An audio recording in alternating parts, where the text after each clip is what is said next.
Bismillahirrahmanirrahim. Assalamualaikum warahmatullahi taala wabarakatuh. Saya Cikgu Muhammad Azwan bin Uthman, Guru Disiplin Sekolah Kebahasaan Bintang. Selamat bersua di alam maya. Kepada ibu bapa yang memang telah pun menghantar anak ke sekolah ini, insya-Allah kita telah pun saling mengenali, dan bagi ibu bapa yang baru pertama kali menghantar anak ke sekolah ini, saya ingin mengucapkan selamat berkenalan. Assalamualaikum dan selamat sejahtera. Hari ini cikgu akan menerangkan tentang budaya dan peraturan sekolah. Memandangkan kita masih lagi menghadapi wabak COVID-19, jadi kita perlu mengamalkan budaya dan norma baru di sekolah. Antara budaya dan norma baru di sekolah yang pertama adalah memakai pelitup muka. Yang kedua, murid-murid perlulah mengambil suhu sebelum masuk ke kawasan sekolah.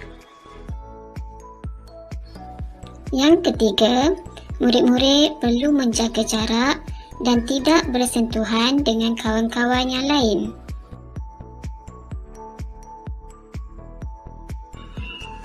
Seterusnya, yang keempat, tutup mulut apabila bersin. Yang kelima, murid-murid perlu kerap mencuci tangan supaya bersih.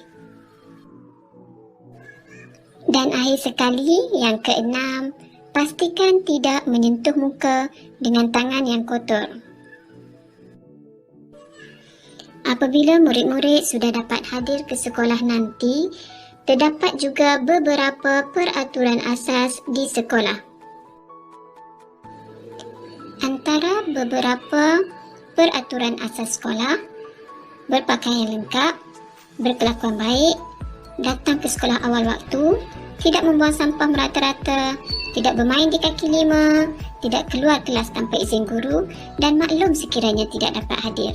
Selamat belajar. Baiklah, sekarang kita akan belajar berkenaan dengan adab-adab belajar di dalam kelas. Pertama, murid perlu berdiri dan mengucapkan salam kepada guru semasa guru masuk ke dalam kelas. Kedua, murid perlu membaca doa belajar sebelum memulakan sesuatu pembelajaran. Adab ketiga, murid perlu meminta kebenaran guru apabila ingin tertandas atau keluar dari kelas. Keempat, murid perlu menggunakan isyarat angkat tangan apabila ingin bertanya soalan atau berkongsi pendapat dan idea sewaktu pembelajaran berlangsung.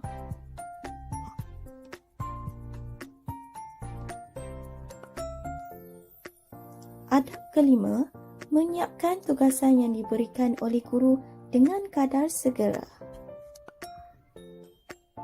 Keenam, murid perlu menyemak hasil kerja sebelum diserahkan kepada guru. Ketujuh, murid perlu memastikan kelengkapan alat tulis lengkap dan mencukupi. Adab ke-8, murid perlu menjaga kebersihan kelas bersama-sama supaya kelas sentiasa bersih dan murid selesa untuk belajar. Kesembilan, mengucapkan terima kasih kepada guru semasa guru keluar dari kelas. Dan yang ke-10, menjaga ucapan dan bercakap dengan sopan kepada semua guru dan rakan di dalam kelas. Adakah semua murid sudah faham dan jelas tentang adab di dalam kelas? Jika ya, anda bagus.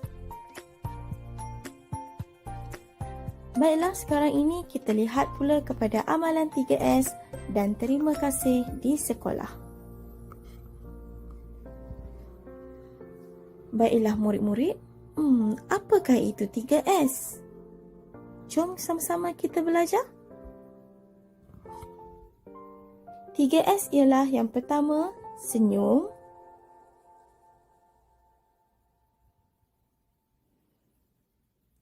Kedua, sapa.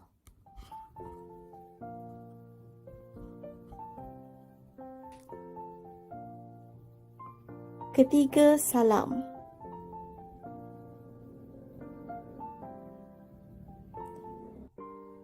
4 amalan baik yang murid perlu laksanakan di sekolah ialah senyum, sapa, salam dan terima kasih.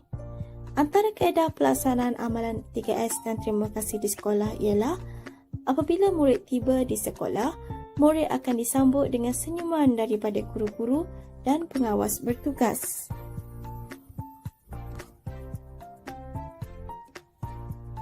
Murid digalakkan untuk turut melemparkan dan membalas senyuman sebagai tanda pertemuan. Murid akan memberi salam dan menyapa guru dengan ucapan-ucapan yang sopan. Senyum, sapa, salam dan terima kasih sewajarnya dipraktikkan dan diamalkan oleh semua warga sekolah supaya dapat membentuk hubungan dan suasana yang positif, kondusif serta harmonis. Jom amalkan 3S dan terima kasih di sekolah ya murid-murid. Okey, tajuk yang seterusnya ialah etika pergaulan bersama rakan atau lebih dikenali sebagai tingkah laku dan adab sesama rakan. Murid-murid, kita mestilah menjaga adab di dalam pergaulan bersama rakan. Antaranya, yang pertama, memberi dan menjawab salam. Memberi salam seperti Assalamualaikum dan jawabnya Waalaikumsalam. Yang kedua, bercakap dengan sopan dan lemah lembut. Janganlah kita bercakap kasar dengan rakan kita. Yang ketiga pula ialah bercakap menggunakan bahasa yang baik. Murid-murid, kita tidak perlu tengking atau berkasar ketika bercakap dengan rakan kita. Yang keempat pula, menolong rakan ketika susah. Hulurkanlah bantuan kepada mereka dan ringankan beban. Yang seterusnya pula ialah jujur dan ikhlas dengan rakan. Kita tidak perlu berbohong kepada mereka. Yang ketujuh pula ialah jangan bergaduh dengan rakan. Kita hendaklah sentiasa berbaik dengan rakan kita.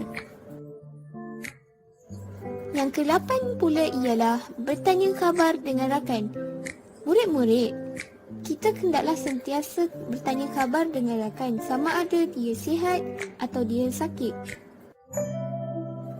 Yang terakhir, minta izin sebelum pinjam barang rakan. Ketika kita pinjam itu, kita hendaklah menjaga barang itu sebaiknya. Murid-murid, jom kita patuhi peraturan sekolah dan amalkan adab di dalam kelas serta adab bersama rakan. Selamat menempuh alam persekolahan. Bye-bye, jumpa lagi.